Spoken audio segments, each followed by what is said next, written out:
चल रे भाई चल गा संगी बाबा के दुवरिया, धीरे धीरे रेंगत जाबो बाबा के नगरिया।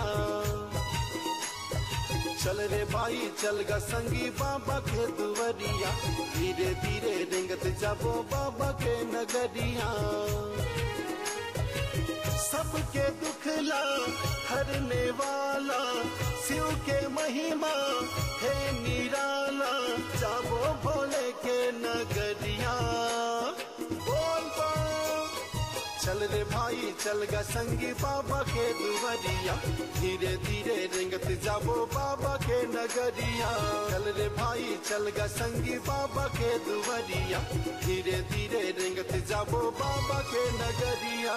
बोले बाबा पार करेगा, डमरू वाला पार करेगा।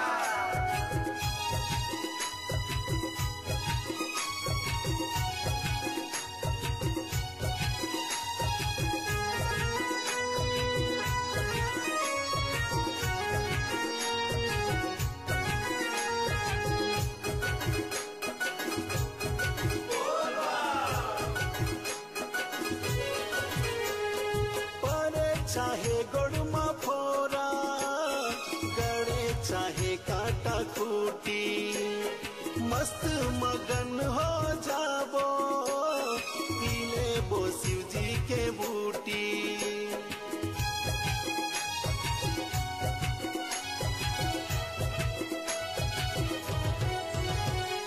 परे चाहे गोड़मा फोरा गड़े चाहे काटा खूटी, मस्त मगन हो जाबो पीले बो शिव जी के बूटी।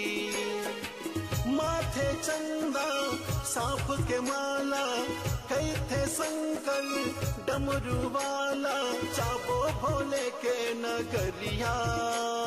बोल बा चल रे भाई चल गा संगी बाबा के दुवरिया, धीरे धीरे रेंगत जाबो बाबा के नगरिया।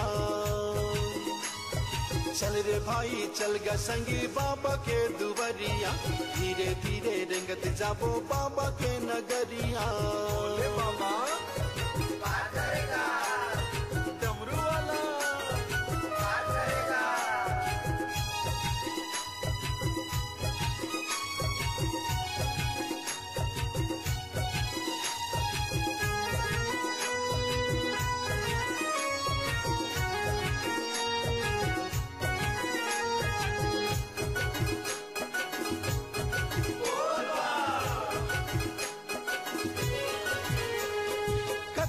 गरजे करिया बादल चाहे बरसे रिमझिम पानी, झूमत नाचत संगी जाबो कांवर माधर के गंगा पानी।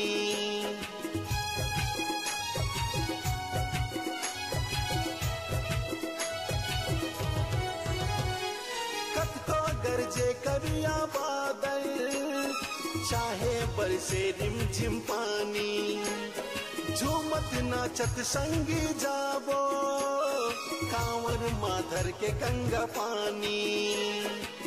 माथे चंदा सांप के माला कैथे शंकर डमरू वाला, जाबो भोले के नगरिया।